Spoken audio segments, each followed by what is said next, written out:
Jim Norton is not a doctor. He's not an expert. He's not even a good person.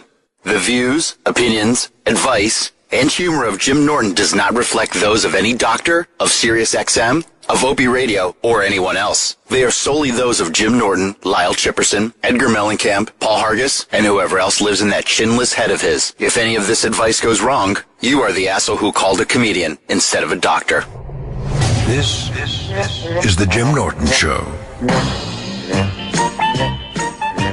You know, I love that Stacy Keach introduction, but I think if I had to take issue with any part of it, it would be the part where he says an accomplished entertainer. It always makes me uncomfortable. Like, I really think I'm an accomplished entertainer. Here's what I did this week, in the last couple of weeks, and I feel pretty good about myself. It's the little shit. I've been talking about doing a stupid apartment clean, and I threw so much crap out from my closets into my storage units and a lot into the garbage. I threw probably, I'd say 1,500 porn DVDs out that I had in storage.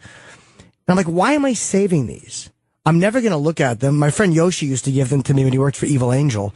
And a lot of them had my name on it. You know what I mean? It was like a bunch of, she-mail films, Jim Norton on the label. So I had to just keep the label and throw the movies out because he put them aside for me. But it felt so good to get rid of that garbage I didn't need and to just say I'm going to do something and do it. Like, I know I'm like a teenager saying, I clean my room and I feel good. But my apartment looks really good and it just feels like, okay, I'm happy to come home again. I don't keep looking at it going, I got to fix this. I got to do that. I got to clean this. Living in clutter really stinks. And it's amazing how much better you feel when you finally just get off your lazy ass and clean it. Not that it was dirty, but it was messy. So anyway, that was my last 2 weeks. And I feel like a big boy. And sometimes just a little thing like that just kind of gives you the boost you need to have a pep in your step. Let's see here. Mike in Mass would like my take on not taking prescription meds, psychiatric. What's up, Mike? Oh, Jim. Yeah, I wanted to talk to you. I know your opinion is basically, that some of the medications take away from creativity. And sex I want to let you know that is definitely the case with some of the medications that are out there. Sure. But I wanted to let you know I've been on medication for 10 years, and you just got to jump around. You really have to take control of your destiny with these medications. If you don't like it, tell the doctor you're stop taking it and just stand your ground, it might be, look, I always tell people, like, I'm not qualified to say whether or not somebody needs psychiatric medication. Like, I don't mess with that. Like, I'll give my, I think with that stuff, it scares me, but I'm doing okay. Like, most of my shit is just, as they say, self-will, run riot. Like, I'm just a fucking self-centered ass, and I like doing what I want to do, and I like satisfying my desires like a stupid, petulant king. I'm like a boy king just grabbing for everything and then crying. So it's more just my selfishness. I don't know what a pill will get me. Like, I don't know where it will take me, so I'm kind of like, fuck it. My sex drive is what it is, which is not always good, but my creativity I can't mess with. But I guess, hey, look, if it's had good success for you, that's great. Yeah, I got to tell you, the sex drive stuff, I don't know if I have a strong sex drive or something. It's never affected me. I've tried like 7 or 8 different common medicines. I'm not going to shout them all out. Sure. But, I just wanted to let you know, whoever let some of the listeners know that, can try medicine. You just have to be really strong and just, sort of stand up for yourself and don't let some doctor boil you over and say, oh, well, let me jack it up a little higher. It's like, no, you take control. It's your decision. Okay. Well, if I ever try it, I'll keep that in mind. My therapist had told me to do a different kind, some that fuck with your erections and sex drive and some that don't. So I guess, if I ever go down that road, I will certainly, look for one that does not wreck my erections. That's the last thing I need, is to take already tepid erections and ruin them. All right. Thank you, man. I appreciate the call. Okay. And mess equals stress, Jim. Mess equals stress. You know what? You're right. Mess does equal stress. You feel more organized. You do feel like a little bit more put together in your life. Yep. Well, thank you, buddy. Let's see. Harley in Cleveland. What are you, fucking motorcycle or something? You fucking get it? I got it, man. Yeah, what are you fucking... Hold on, what are you, zooming all over town or something? I'm fucking hilarious. You're bringing up some childhood, teasing memories. Oh, teasing? Why, were people calling you a fucking motorcycle or something? Ship will just keep doing the same shit joke until somebody laughs. So you think your friend's becoming clinically agoraphobic? Agoraphobia, for people who don't know, is the fear of leaving the home, correct? Correct. Thank God. A little backstory. I mean, this is good friends of ours. It's a couple, actually. My wife and I. I mean, we actually went and saw your stand-up special in Cleveland when you were taped it for Netflix. Oh, okay, thank you. Yeah, and they had a kid, and it seems like ever since the baby was born, they don't leave the house. I mean, they go to work, but the other one's home. We can't get them to meet up with us. We can't. We've tried everything. I mean, small parties, small get-togethers. We've even gone, like, as far as let's go out to eat in, maybe 300 yards away from their house. I mean, they don't live too far from, like, a shopping center. And we can't get them out of the house. Well, is his wife concerned about it too? She is, right? Yeah, and I don't know if it's the wife's fault. I don't know if it's his fault. I mean, him and I are still good friends, talk 3 or 4 times a week. I don't know what the signs are. Well, it's not the wife's fault. I don't know anybody personally who I think is agoraphobic, so I don't know if I've dealt with that on that level, but I don't think it's the wife's fault. I mean, if your wife is cunty, the last thing you want to do is stay in the house with her all day. So I imagine she's trying to get him out. But that's just this really weird fear of something bad happening. I don't know that much about agoraphobia. But what does he say when you ask him about it? He and she will both make plans on Monday. We'll say, hey, let's get together on Saturday. Great. Let's do this. Let's meet this place at such and such time. And then Friday afternoon, we'll get a call. Hey, we're not going to be able to make it, or something's come up or something like that. But so how do you know it's him and not her? I don't know if it's him. It might be her. Maybe they just don't like you guys. That's what I'm worried about. And if it's her, how do I broach that subject with him and be like, listen, man, like, I think she's got something going on. It's hard to tell. It really is hard to tell, Jim. Well, let me ask you, have you, why not just ask, hey, look, I feel like you guys are canceling plans on us a lot. Is everything okay? Like, you guys aren't mad at us, are you? No, I've done that before. I brought up the fact, I was like, hey, there's something, I did or said or my wife did or said. And they're like, no, not at all. And he always seems like he has more to talk about, but he just doesn't. It's a weird kind of energy I get, and I just don't know really how to bridge that gap to getting him to spill the beans and really tell him what's going on. And I don't know what to tell him, to be honest with you. Well, what kind of work do they both do? They both leave the house for work? Yeah, one's a hairdresser and the other one is a teacher. And so it's not like they're not personable people. They have to be around their jobs. And it's not like they're not going out because they have to leave to go to work. They have to leave to go to work, but when they are, the other one's home.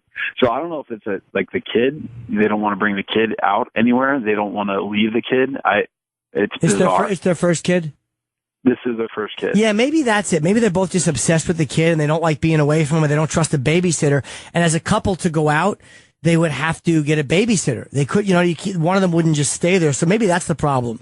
Maybe they just don't trust babysitters at this point. People tend to be really protective with the first kid.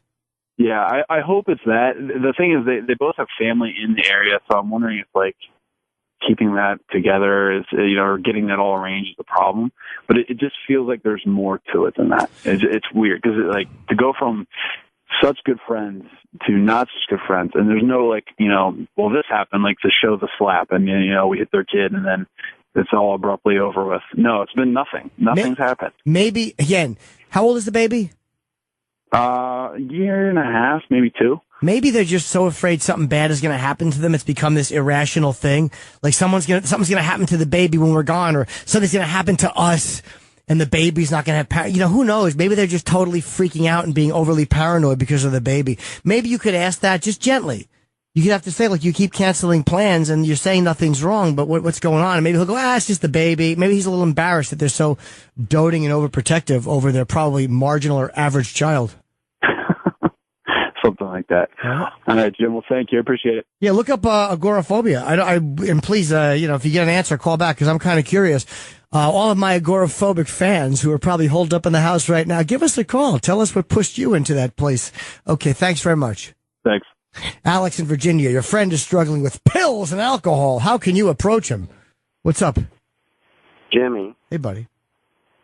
Hey, Jimmy. God, after that last couple calls, I don't even know what to say anymore. Oh, you just talk about what's going on with you, sweetie. All right, Jimmy. I think that, everything all right, I'm 38 years old. I've been through a lot of stuff. So, like, I think when you live that long, especially, you kind of get to know when you feel good or don't feel good. Okay. And different, right? I mean, you kind of get to know when something's wrong or something. Sure. Well, something's wrong with me. Okay. To where, like, I'm talking about my friend, too. I'm just doing it in the first person, right? Okay, but it's really you you're talking Yeah, about that. Right. Yeah, my friend. Or do you think really you have a me. pill It's or really alcohol? me, but I'm lying Okay. about it. That's fine. Okay. Do you think you have a pill or alcohol problem? Because it says friend is struggling. Oh, So definitely. okay. Yes. I just said friend because I don't want it to be like... Yeah, I understand. You know what I mean? Yeah, it's okay. No one knows who you are. It's fine. Okay. To where it's like... I could have, like, a blood infection thing. What do you mean a blood infection? I don't know. I had to get all my blood taken yesterday. Well, do you think you might have AIDS, or do you think it might be leukemia? No, not AIDS. Okay. I mean, it's definitely not AIDS.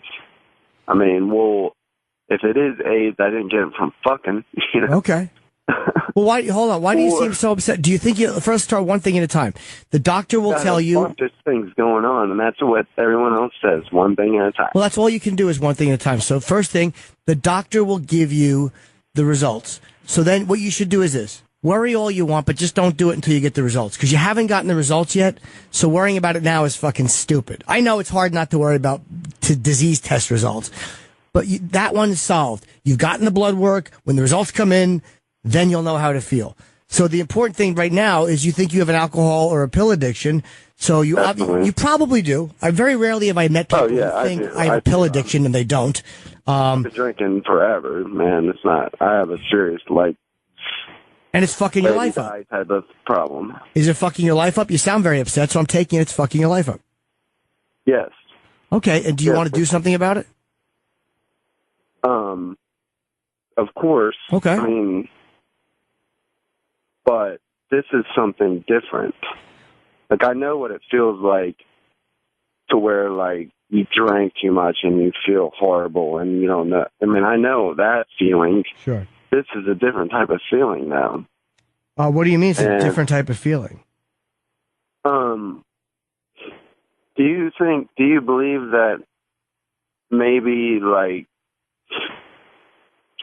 sometimes you might have a hunch about something in a different, like, I've drank way too much Jägermeister, way too much vodka, way too much cheap beer, way too much expensive, whatever. I've done all that. Whatever it is, know? I've smoked a bunch, I did it all. And I know what it feels like to feel like shit. But this is a different type of feeling that won't go away. Well, you know what, Alex? Hold on, Alex. Let me jump in. It might be, again, I don't know you. It might be depression because of what you're doing. So, like, when you got stuff that's fucked up, whatever it is, the only thing I think you can do is remove the shit that's messed up and then kind of by process of elimination. So right. Alcohol and pills is a trouble.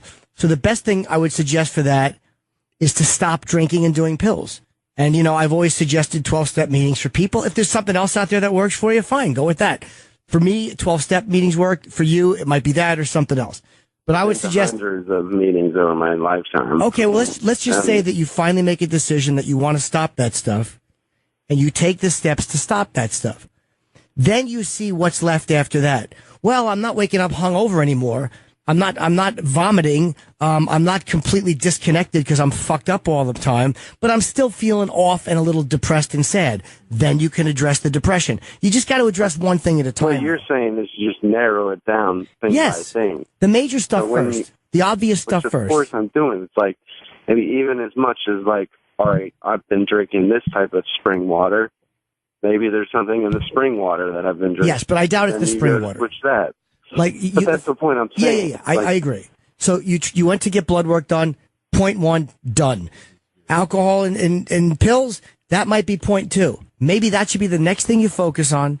That's my suggestion. Focus on that stuff, and then call me back and see how you're doing after a week or two. Maybe you're feeling a little bit better. or maybe you're feeling a little bit healthier physically, but bad mentally. But that's the first thing I would suggest doing. Just try to take care of those two things, and it is possible. Okay. Okay. I got to run. 'Cause I got to run because I got a lot of calls today. But that's. I'm not blowing you off. I really think that's what you should do. Okay. And Thanks, Jimmy. but hang in there, bro. Okay. I love you, Jimmy. All right. Thank you, Alex. Good luck. Bye. Bye, buddy. I didn't think it's funny. I didn't think anybody used the my friend thing. I like Alex because he gave it right up. My friend, it's me. I worry about you, Henry. You might fold under questioning. But hang in there, Alex, if you're still listening. Just, take care of it. You're feeling shit. It's good you're feeling shitty. Nobody quits when they're feeling great. So you're right where you're supposed to be. Let's see. Let's go to Ken in New Jersey would like your friend to seek help after their close mutual friend committed suicide. Hi, Ken. Hey, Jimmy, how are you? I'm good, buddy. How are you? Good. And this is actually me calling about a friend. Oh, yeah, it actually legitimately is a friend. Okay. Yeah. All right, so quick rundown. Small group of tight-knit friends since we were kids. We're all in our mid-30s now. One of our best friends committed suicide. Why did he do it? Do you know? Wish we could answer that question. Oh, okay. Nobody saw it coming. I was with him the night before, all smiles and laughs. Sure. But, so it's been hard on all of us. We have one friend who so happened to be our friend's roommate at the time. Actually found the note and everything else. Most of us have a lot going for us in life. I just had a kid, new job, girlfriends, babies on the way, this and that. He doesn't have much. He's kind of stagnant, but he likes to put on a strong front. But 4 o'clock in the morning, we'll get odd calls. This is my time. What about me? And then, he always makes references to, don't worry, I won't do what he did. Is he drunk or fucking high? That's not something a drunk person does. Yeah, no, he overdoes it with the drink from time to time, but he'll even do it midday sober when he's at work. It's becoming a pressing issue for all of us, kind of an annoyance at the same time. Sure. It kind of puts distance. I don't know if he's doing it on purpose. But it's attention seeking. Yeah, definitely. But when he adds up little, don't worry, I'm not going to do what he did. It kind of puts an onus on trying to get him to go see somebody. I've set up appointments for him. He doesn't show. I've gone to support groups where he's supposed to meet me, or he's rescheduled, and it's just it's been 10 months of this and the oh me why, or then again the strong front like, oh no, I'm good, everything's good, and then the 4 a.m. texts or calls and him getting pissed at everybody else. Yeah, he probably just sounds like he's probably drinking too much, and maybe he's depressed too, and who knows why he's going through this attention-seeking thing. But it is draining on other people. You got your own life, you got a kid, and the last thing you need is some fucking grown man calling out, going, nobody likes me. You're like, oh, shut up. It's annoying. It's like high school shit. So all you can do is suggest somebody go for help and try to get them. There's nothing you can do to rescue people. You can listen to them, but after a while, if it's ruining your life, or if it's, causing a real problem, you got to tell your friend that he's got to do something. You don't have to abandon somebody, but there are times where you have to detach with love if somebody's just going way overboard and interfering with your life. I guess it's more the fear of him detaching from us if we force his hand in a way. Well, I don't know if you're forcing his hand by going, look, man, you're not doing anything to help yourself. All right. That's all you can do is tell somebody to go out and say, look, I want to see you get better, but I'm not a therapist. I can talk to you, but I would rather talk to you while you're doing something. You know what I mean? It's always easier to talk to someone who's trying to, no one minds a friend that's, suffering or struggling or having a hard time. If you think your friend is making it, it's like Lady Di, who we love, and she was in this morning, and, she's such a drunken ass. The problem is you're doing nothing to help yourself. Like if she I never actually made the comparison, 100%. He's done nothing and we've tried everything. If she was at least making an effort to help herself, it would be commendable. But she's not doing anything. Someone making an effort and failing is a lot easier to deal with than somebody just doing nothing. As my friend Chris used to say, just sitting on their duff. You don't like somebody just sitting on their duff. So you don't have to give your friend an ultimatum, but you can tell him, look, fucking do something already. Okay. Okay, buddy. I appreciate it, Jim. Bye-bye. JT in Georgia, you're a religious guy, and you want to know why I shouldn't be a religious guy? Hey, JT. Hey, Jim, what's going down? How are you? I'm doing well. I listen to you all the time, you guys, and I love the way that you particularly view certain situations, especially the one referring to the Oklahoma incident, the frat and all that. And you're so tired of the outrageous. I mean, reaction to this thing, and I always look at you as a very logical thinker as far as certain situations and how you react to them, and I always respected that. Thank you. And there's a one point of disagreement that I have. From what I've listened to, now I haven't heard every show, obviously, but your religious views. I'm very religious. I'm not crazy religious. But what is your advice? I mean, if you were to try to talk someone out of religion, if that isn't something that you would do, what would you say? You know what? I don't think I'd ever want to talk somebody out of their religion. A couple of reasons. One, I think that, hey, look, if it makes somebody feel good, the amazing Randy said that about his friend, hey, it makes me feel, the guy called Randy and said, it makes me feel comfort or whatever it makes. And Randy's like, okay, good luck. Enjoy it. And that's cool. I don't want to talk people out of it because there's a part of me that envies the conviction, because I'm not 100% sure there's no God. I'm not like in Penn Jillette, conviction that there's no, but personally, I have just, the older I've gotten and the more I've read about science and learned about science, it has become harder and harder and harder for me personally to believe in it. So my only thing is, if your religion's not interfering with what my life or other people's lives, more power to you.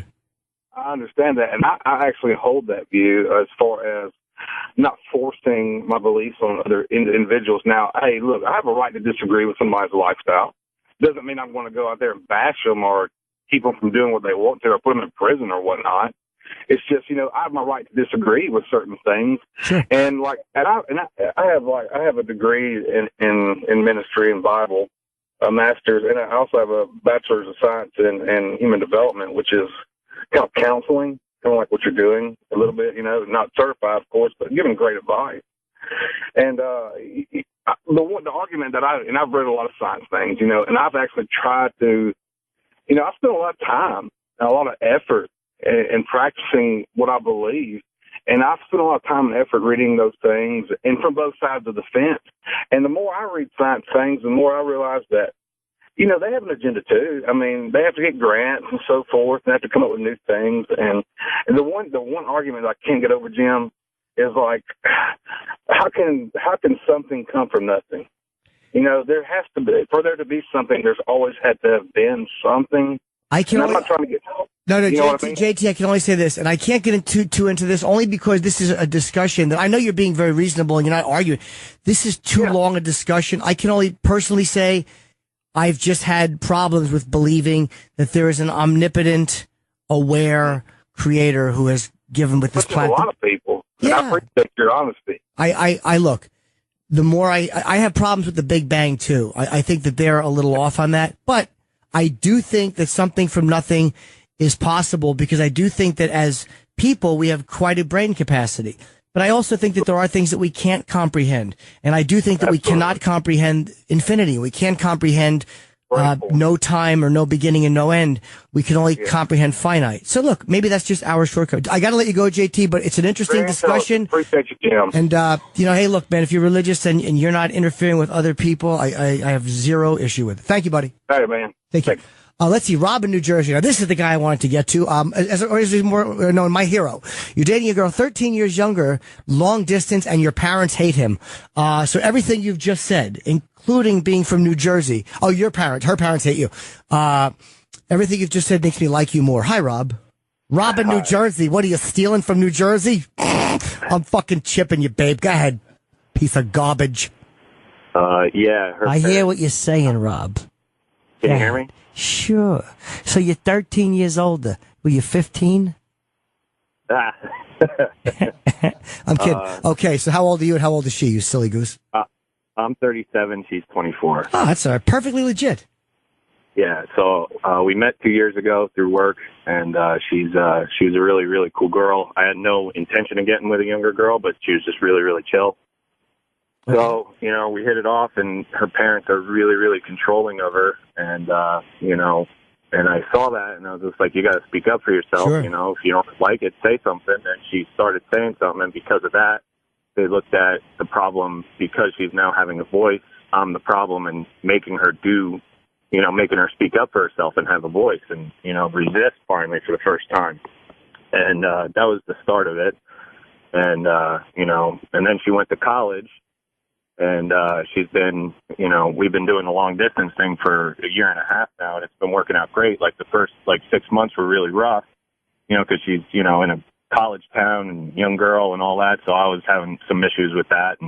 But we worked through them. I would go down there and see her almost every 6 weeks or so. And, it was working out great. Everything was going awesome. And this Christmas came, and I went down to see her because she couldn't get off of work.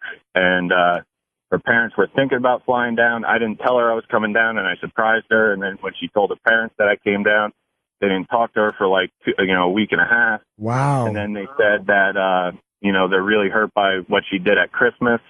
We know that, you could have got off work and come home. They basically think that I convinced her not to take off work so we can spend Christmas together, which I never did. Let me just jump in for 1 second, because I've dealt with similar experiences, buddy, and I know what you're going through.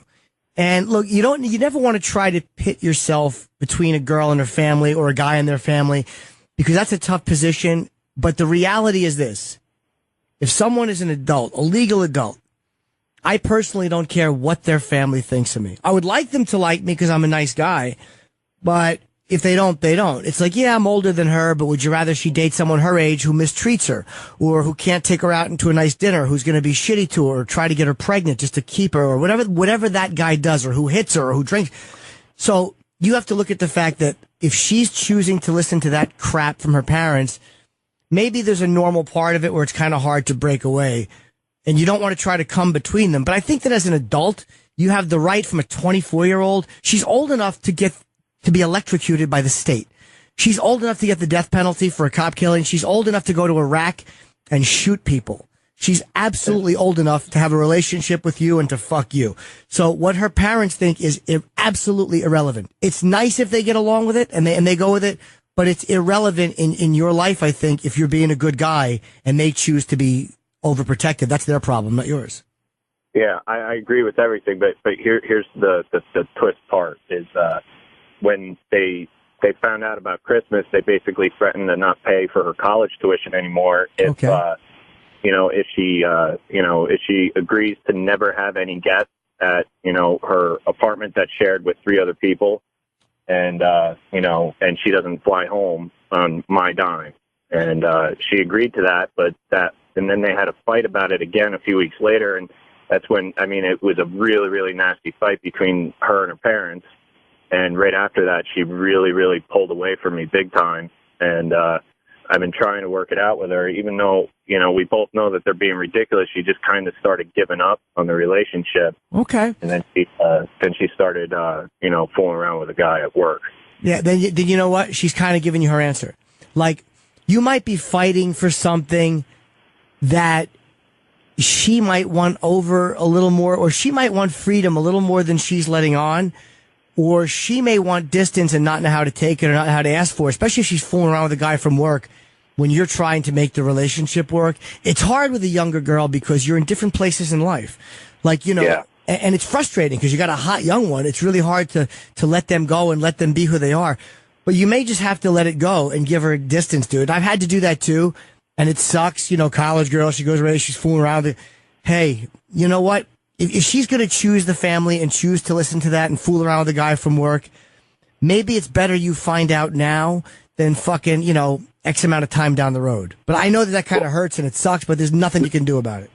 I agree, but how much time do you think? Should I just let her go and just not talk to her at all? Or should I, because that's actually what I am doing. I haven't really talked to her since I found out, and, I really don't know what to do. I don't know if I should just keep giving her time and just completely walk away, or because she is sympathetic for what she did. She regrets it and she still wants to be with me, but, Well, does she want to start seeing this guy at work? No. Oh, okay. It was just a thing. Well, then why don't you let the ball be in her court? Give her space. Sometimes when you give people a lot of room, they realize that they like having you around.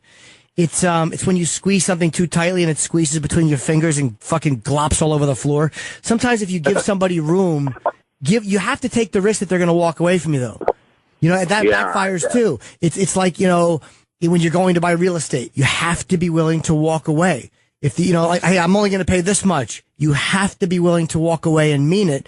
But a lot of times you'll get what you want, and there's a lot of times where you won't. That's my suggestion, would be to give her plenty of room to maneuver so she doesn't feel trapped, and then see what she wants to do. You'll get your answer either way. All right, I agree with you. I got to tell you this really quick thing, though. One thing, when I knew that I was going to marry this girl, she told me when she first learned how to masturbate in the bathtub at the young age of 5. Yay. Well, there must be something in her past then. I don't know, maybe that's normal for a girl to rub a duck on her twat at age 5, but I don't know any healthy person that's had that, but maybe I'm wrong. I'm wrong. She kind of discovered it by accident with water. Oh, yeah, maybe it just felt good. Okay, you know, I take everything to molesting, but maybe it's not that. Maybe it was just, a little ducky or the ball felt good. Oh, well, the joys of being a parent, I'm sure to have to hear that shit. All right, buddy, thank you very much. Good luck with the girl. I hope it works out. Thank you, Jim. Appreciate it. Okay, let's see here. Joe in Tennessee having trouble being honest with your nephew because he's like a son. And your mom or your sister passed away. Hi, Joe. No, my sister 8 years ago passed away. How old is the kid? He's 15 now. Okay. But he was 7 at the time, and I'm raising him, and he's half black. And I heard him and his buddies playing the other day, and he was throwing the N-word around, him and some of his white friends. And so I took him aside and told him I wasn't comfortable with him using the word. And I went into the long history of why I don't think he should want to use that word either. Explained to him, there was a time when a black guy heard that word and, something terrible was coming. And so he just asked me if I had ever used the word. And I have in the past. There was never like any malice behind it or anything. I mean, I can honestly say I've never felt superior. Yeah. I've never, nothing like that. We've all said shitty, cunty things, sure. I lied to him, and I feel guilty about it. Well, I think that sometimes telling somebody who's 15 that you have messed up and you've said stupid things that you regret, I think that that's a helpful thing because, and again, I don't have kids. Everybody knows I don't have kids, so parents out there may be screaming at the radio to shut my fucking fat, bug-eyed, blinking face, and maybe you're right. But, I think if you tell somebody, like, yeah, I have said that, and I have used the word, and it was really stupid, and it was ugly, and I don't, sometimes telling somebody through experience why you don't think they should do something really helps give you credibility. Like, I tend to respect people, like my dad was sober. So even though I was drinking when I was a dumb teenager, I oddly knew that he knew what he was talking about when he would tell me I had a major problem. Like, even though I would argue with him, Tom, fuck you, I did kind of know because I knew his history. So I think that if I tell him, hey, look, you know what? I don't like to lie. I just didn't know how to answer your question. He may be mad at you for that, or he may really respect the fact that you came around and said, look, I always want to be truthful with each other. I think that's more important. Well, Jim, for the first time, I realized that the younger generation, they truly do not equate that word with, they don't equate it with the bad anymore. The really young ones, even though they know they've heard of slavery and equal, everything that went on in the 60s and things like that, they're so far removed from that they don't realize that at one time it was just such a horrible, nasty, terrible word. Sure. And that's because people say nigga with the A and it doesn't sound as angry. Like, what I mean? It's because it's in music so much. Like you said, it's not, it doesn't sound like the way it used to sound if you watch old, like, Klan rally videos. It may be a true representation that there is change. Oh, there is. Absolutely. So, Well, I would be honest with him, but again, talk to a parent first or someone, because, there may be, again, someone who has kids who would tell me I have no idea what I'm talking about. It was weird that he believed me, because anyone my age, if I said that, they would know that I was lying, because I don't think there's anyone my age or older that hasn't used the word in their life. Yeah, you're right. Most people have, or they've, very few haven't. Well, thank you for the call. I appreciate it. No, thank you. All right, goodbye, you harbor racist. Medic in New York has a compliment for me. Always good to compliment Jim Norton on the Jim Norton Show, unless he's lying to get through and he's about to slam me. Either way, good move. Hi, Medic. How are you, Jimmy? Good, buddy. How are you? No, it really is a compliment. Listen, I'm a black dude. I'm a religious dude. And where I don't always agree with what you have to say, I do appreciate the fact that you try to look at both sides of most perspectives. And I just really like to tell you I appreciate that. You don't get people trying to think outside of their lexicon often. Thank you. You know what it comes from? It really, the older I've gotten, I always had weird mixes of friends when I was a kid. Like, everyone says, I've got a black friend. But I would hang out with guys, like, from the project, and I really would just hang out with these really weird punk rock. Like, I remember one time in my driveway, these 3 guys from Plainfield came up to my door, and then there was 3 guys, like, listening to fucking punk rock, and it was the most odd mixing of people. And then getting into comedy, you interact with so many different people, and you develop so many different friendships that when you start talking to all these people about all this shit, you just find that being honest works. And then when you listen to them and they're being honest, it becomes harder to write off certain points of view. So you kind of got to look at both sides. Because Patrice or Keith or any of these guys that I've debated with over the years are guys I respect a lot. So even if I didn't see it that way, it's like, well, this is still a guy who I know is really smart. So I can't just brush off his opinion like, oh, it's Al Sharpton saying typically Al Sharpton shit. It's like, no, this is a smart guy who I respect. So thank you for saying that. I appreciate it. No problem, Jimmy. All right, take care. Let's see here. With the dating guy is gone, medic is gone. Let's see. How about the Ryan in Nashville wants to try stand up, but you don't think you're funny? Oh boy, that never stopped a lot of people. Hi, Ryan. Hey, what's up, Jimmy? Good, buddy. I guess my biggest question is, I've been a fan of stand-up for a long time. I'm 32 years old now. I used to go stand-up back in the day all the time, saw Midge, saw a bunch of the old guys, Zanies back when I was in my teens and 20s. But my biggest thing is I guess, to preface this, whatever you want to say, I did smoke pot for a long time, did a lot of drugs, and I've been clean now for maybe a year, 2 years, maybe a year. But I feel like I'm kind of getting some of that brain function back that I used to have, and it's not so much that I don't think I'm funny. I've always been able to get a laugh, this, that, and the other. I just don't even know, should I even try? I mean, I know how to go about it, like improv or... Sure, why shouldn't you? Yeah, I mean, I understand how to go about it from listening to you guys all the time, but I guess I'm even nervous. Like, I've never even written anything. Like, how did you really understand that you thought you were funny? Or where does that even, kind of where does that come from, I guess? It was always the most identifiable feature. I always thought, like, I have very low self-esteem, and I always thought, like, I'm not good at a lot of things, but I always knew I was able to make people laugh. Like, that to me is the first thing the first quality I internally identify with myself is that I'm funny. So, I mean, maybe there's other good things about me, but that to me was always the biggest, the most important. So, I always knew I was good at that. So being a comic is all I ever wanted, and I've told the story many times. When I was about 12 and I saw Richard Pryor, or I would watch Robert Klein, I would watch Rodney on The Tonight Show, and I just knew I wanted to do what these guys were doing. I wanted to take what made me funny with my friends and be a big famous person, So, it was something I always kind of knew, so it was a goal of mine. I was afraid to try it because I was afraid of losing the fantasy. So if you think that you might want to try it and you've always been able to make people laugh, you got to wonder, why am I not trying it? What am I afraid of? Bombing is, look, we're all afraid of bombing, but that's a survivable thing. I think it goes beyond that. I think people are scared of losing that daydream that they have. And honestly, I guess that's my biggest issue is I wasn't that person. I was the one who always tuned this. I guess it's kind of been more of, since I really, I've always been a fan of stand-up, but since I really got away from the drugs and stuff, I feel like now it's like, man, I had these introspective thoughts like you guys do. Like I love your quick-wittedness on your, on the, Opie and Jimmy show, all that stuff. Like, and I kind of feel like I can do that in my head, but that's not been. When I listen to most stand-ups, I don't.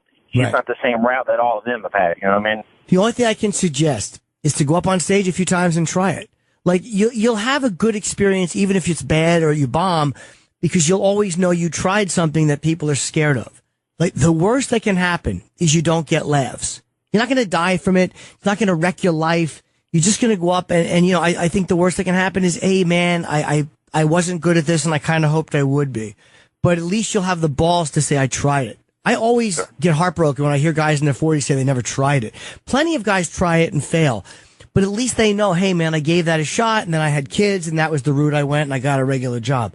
But to not try it, I think you're robbing yourself. So just give it a shot. The worst that can happen is it doesn't work. any tips on starting kind of writing? Like, how did you approach that to begin with? I guess? I used to work on a packing line for Christoph Silver and Laocoste Lamps. They're companies I worked for, and I would write stuff on the back of packing slips. Whenever I thought of jokes, I would write them down. Write down everything you think might be funny. Realize that most of it is shit. And you have to realize the ratio funny to unfunny is probably 15 to 85 in favor of unfunny, 85 first. But the 15% that's funny is really good. So just give yourself the leeway of writing everything down, hone it, try to make it as simple as possible. You know, it's a craft. It's like anything else. All right, buddy? Thanks, man. All right, good luck.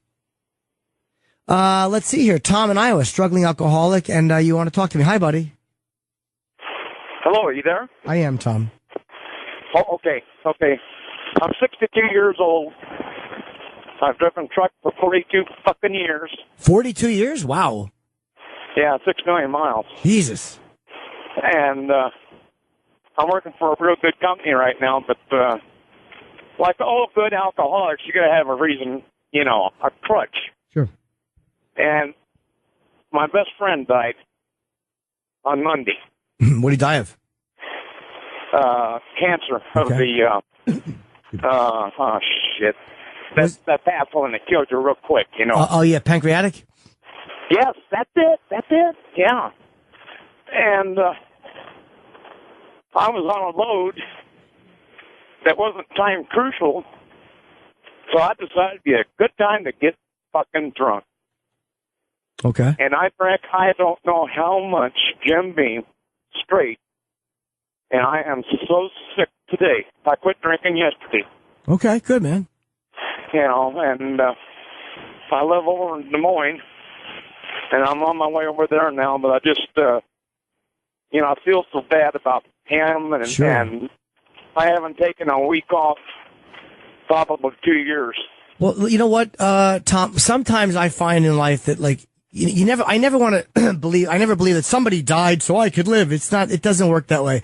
But I do find that sometimes a shit situation or a really depressing or sad thing can motivate a person to do something really good for themselves. Like, it can just jar us. And maybe that, your friend dying, you had that last awful drunk and you never have to feel this way again. Like, that's the good part is, like, from today forward, if you decide that you want to do what's necessary to get sober, you don't have to feel that way anymore. So maybe you take a horrible situation and you use it to springboard into something good. I mean, that's the only good that can come out of someone dying, is that you take it and you turn your life around, or you quit smoking, or you quit drinking, or whatever it is that makes you get healthier. I'm going to his funeral is Thursday and Friday. Okay. And the little shit, he's never a strong guy. No. But he worked hard work. And they didn't find this until the 10th of January. And he died Monday. That's how fast that went. Yeah, pancreatic, dude. I don't know much about cancers other than I've been called one. But I know that they're pretty fucking, pancreatic's a motherfucker, man. That one, like, Steve Jobs had the one that was apparently pretty curable if you deal with it. And I know prostate is survivable. Colon, I think Sharon Osbourne, but pancreatic is it's like a brush fire. So I'm sorry to hear about your friend. It sucks. He went and did 2 chemo treatments. Yeah. They said it might buy him 30 days, maybe. Well, I would only suggest, Tom, I would just suggest, try to use it to try to take such an awful experience and just use it to move forward and live a better life. That's all you can do. You know what? I want to tell you this. I know you got to go. Okay, buddy. I love listening to your show, and I've listened to, it's on my truck all the time. I sleep with you guys yakking. Well, thank you. It's such a companion for me. Thank you so much. Well, thanks, Tom, and good luck, man. I hope you do the right thing. And a lot of people have said, Jim, you're inspirational, and I think that's the way most phone calls should start. From this point forward, I want to compliment. I'm kidding, Tom. Thank you very much. Thank you. Bye-bye. Be good, buddy. See that I try to take a sad situation and make a smile out of it. So from now on, a compliment to begin the calls. Take back the I was kidding. Jim, you're an inspiration. Jim, I owe this to... All right, let's see here. Jim in New Jersey. Maybe I'm calling myself. What a card. Advice about knowing if you're funny or not. Hi, Jim. Hey, Jimmy. How you doing? Great to speak with you. Great job. I echo the sentiments of the previous call. You do a great job. I love this show. Thank you, Jim. Stop. You're embarrassing me. What's up, You're buddy? an inspiration indeed. But just real quick, I had a great example when that guy was asking me about how do I know if I'm funny. Okay. And there was a great, I don't know if it became the line of the day, but it should have been. It was your comment about Lady Di not wanting to see, I think it's Adrian's dick, backed by some turds falling out of his ass. I almost ran up the road when I heard you say that. But that's the kind of thing that he needs to be thinking about if he thinks he has a future in comedy. So I just wanted to throw that out there. If he's listening to the show, basically make comments to yourself that you think are funny or throw them out there. I find myself doing it once in a while, not as frequently as you, but I think that's the key. If you can make fun of something very quickly, you probably have a good run at it potentially. Well, anyway, thanks, Jim. man. Thank you, buddy. No worries. And part of it is, I mean, I'm good at moving a little fast at that stuff just because, again, I've been doing it for so long. Like, there's a rhythm you get into with anything, whether it's stand-up or doing radio, and that's a different muscle. Like, because radio is much more reactionary. Stand-up, you're alone by yourself up there, and you kind of have to create everything. You have to create the reaction. So I'm out with this girl, and she goes, I'm on my period, and I go, what? Like, you have to make that whole discussion, whereas in a radio discussion, you're literally just honestly bouncing off of people, and it's a totally different animal. So that just comes from doing it a long time. Those skills are interchangeable, but a lot of times, man, they aren't. Like, you know what I mean? You're really good at one, and it doesn't affect the other one either good or bad. I'm babbling. So thank you for the call. Fair point. Have a good one, buddy. Okay, buddy. Dave in Chicago, brother committed suicide 38 years ago. Wow. What's up, Dave? Hey, Jim. Hi, buddy. I think you're an amazing talent. Well, thank you. How old was your brother when he? How old was my brother was 27. Okay. Wonderful guy. Hung around with some bad guys, and wound up. The cops came to his door, and he wound up shooting himself. Wow. And actually, you're like the first person I've ever talked to about this. I don't talk about it with my friends. I don't talk with my girlfriend. I've been with my girlfriend 11 years. Never told her. Always said he died in an accident. Okay. And I just don't know how to bring it up to her. I don't know how to, bring the subject up. Well, why? Let me ask you a question. Why do you lie about it? I don't know. It's like an embarrassment. It's not an embarrassment for me, but more for for him, actually. I feel like I'm betraying him for some reason. No, you're not betraying him by being truthful about him killing himself. It shouldn't be a secret because, again, it wasn't a secretive thing. There's no shame for you in it. He made a decision to kill himself, and it's not a good, again, who knows? I don't know if he was facing jail or whatever, but I don't see anything wrong with conveying what really happened in your family. I really don't. Who knows? Yeah, maybe that would help someone else who's had a suicide to deal with. The hard thing is that he was such a great guy, and I can't tell people how great he was. I mean, it just feels, I don't know. Sure you can. You can tell people how great he was. You can tell people everything about him that was truthful. He was a great guy. He was a flawed guy. He ended his life in a way that I wish he hadn't. He can be all of those things. He doesn't have to be any one of those things. Like, he doesn't only have to be a great guy. He can be a great guy with flaws. It just seems that the final thing people remember about him is the way he killed himself. And it's kind of hard. Yeah, it's probably just hard for you to talk about and for you to deal with, and maybe you'll get emotional in front of your girlfriend and you'll have to relive it. Yeah. But it's still, I personally don't think you should lie about it. Because that's not the only, that is like a big thing when someone kills themselves, like Robin, but it's the last moment on earth for somebody. Right. So it kind of is, it's their sign off. Right. But that doesn't mean that there isn't, like, people who feel very sad about Robin Williams, who loved Robin Williams and are devastated and shocked that he killed himself. People still think he was funny. People still think his movies are good. Even though that's kind of there lurking, there is still another part of him that people really like.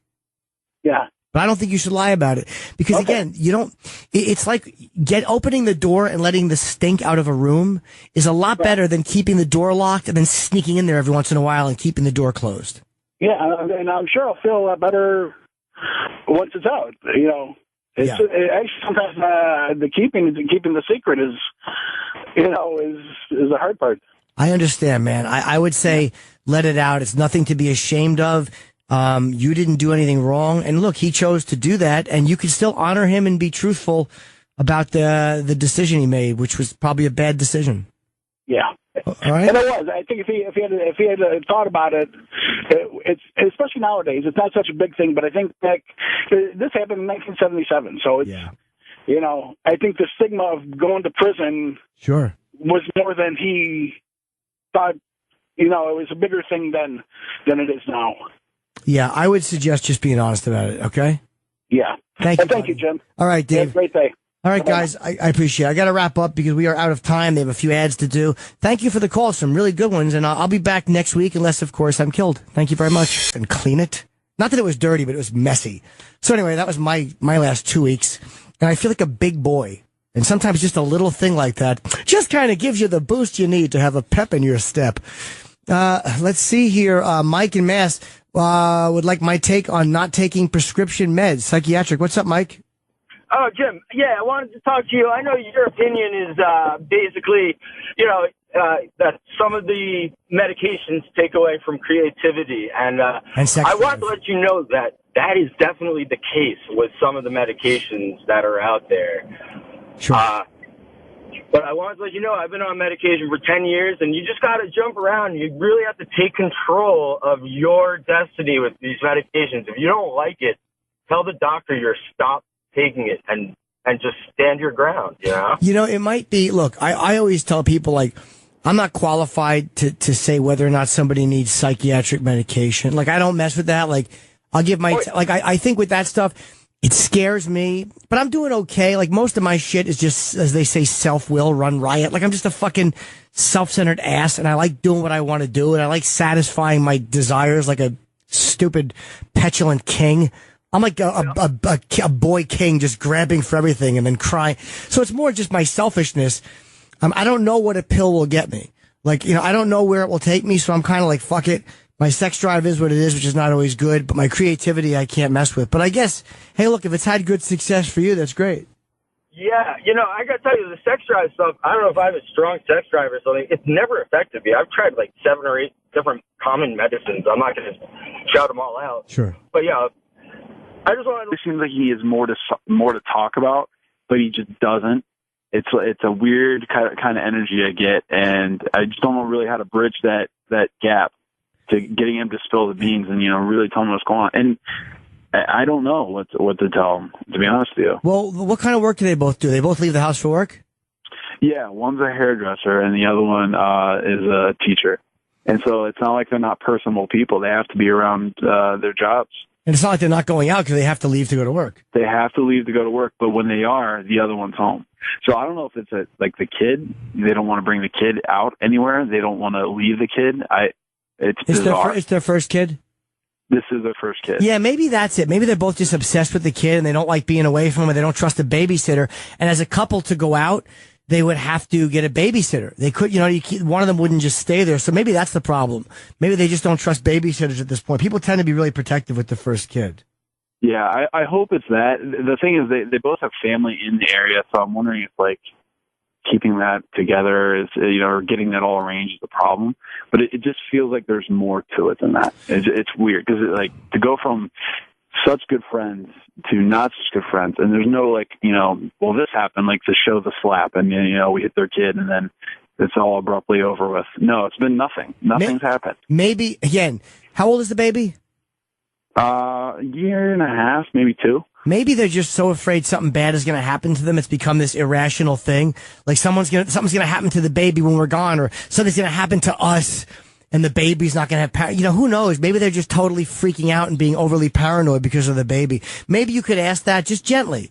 You could have to say, you keep They don't leave the house. I mean, they go to work, but the other one's home. We can't get them to meet up with us. We've tried everything. I mean, small parties, small get-togethers. We've even gone, as far as let's go out to eat in, maybe 300 yards away from their house. I mean, they don't live too far from, a shopping center. We can't get them out of the house. Well, is his wife concerned about it too? She is, right? Yeah, and I don't know if it's the wife's fault. I don't know if it's his fault. I mean, him and I are still good friends, talk 3 or 4 times a week. I don't know what the signs are. Well, it's not the wife's fault. I don't know anybody personally who I think is agoraphobic, so I don't know if I've dealt with that on that level, but I don't think it's the wife's fault. I mean, if your wife is cunty, the last thing you want to do is stay in the house with her all day. So I imagine she's trying to get him out. But that's just this really weird fear of something bad happening. I don't know that much about agoraphobia. But what does he say when you ask him about it? He and she will both make plans on Monday. We'll say, hey, let's get together on Saturday. Great. Let's do this. Let's meet this place at such and such time. And then Friday afternoon, we'll get a call. Hey, we're not going to be able to make it, or something's come up or something like that. But so how do you know it's him and not her? I don't know if it's him. It might be her. Maybe they just don't like you guys.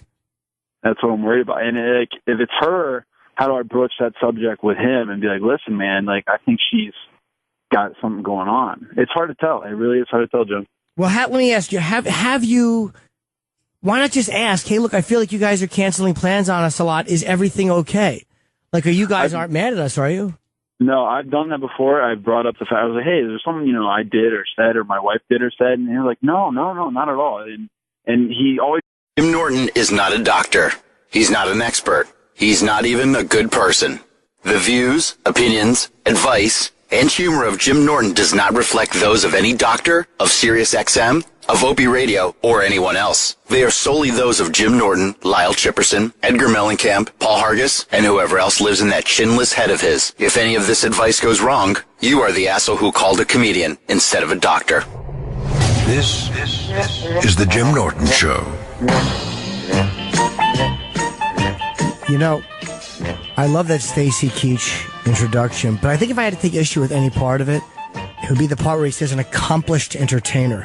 It always makes me uncomfortable. Like, I really think I'm an accomplished entertainer.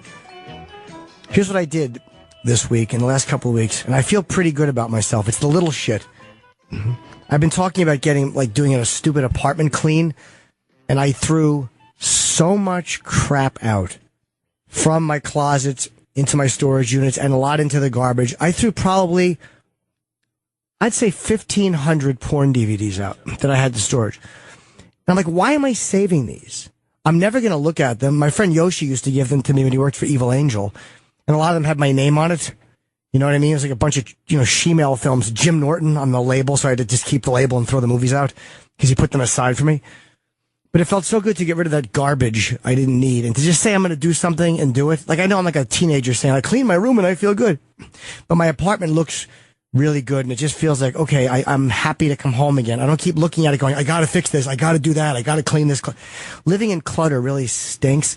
And it's amazing how much better you feel when you finally just get off your lazy ass. But, whoever let some of the listeners know that, can try medicine. You just have to be really strong and just, sort of stand up for yourself and don't let some doctor boil you over and say, oh, well, let me jack it up a little higher. It's like, no, you take control. It's your decision. Okay. Well, if I ever try it, I'll keep that in mind. My therapist had told me to do a different kind, some that fuck with your erections and sex drive and some that don't.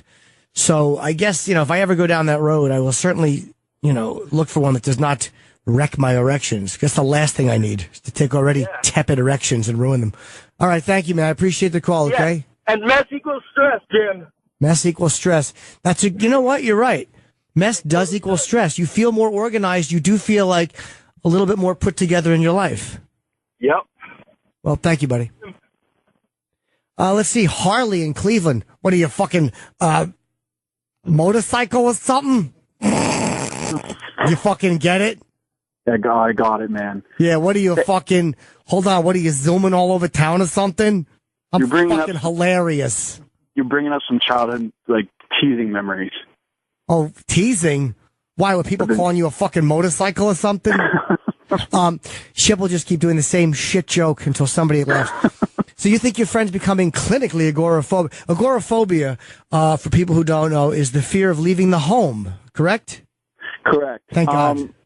A little backstory. I mean, this is good friends of ours. It's a couple, actually. My wife and I mean, we actually went and saw your stand-up special in Cleveland when you were taped it for Netflix. Oh, okay. Thank you. Yeah. And they had a kid, and it seems like ever since the baby was born,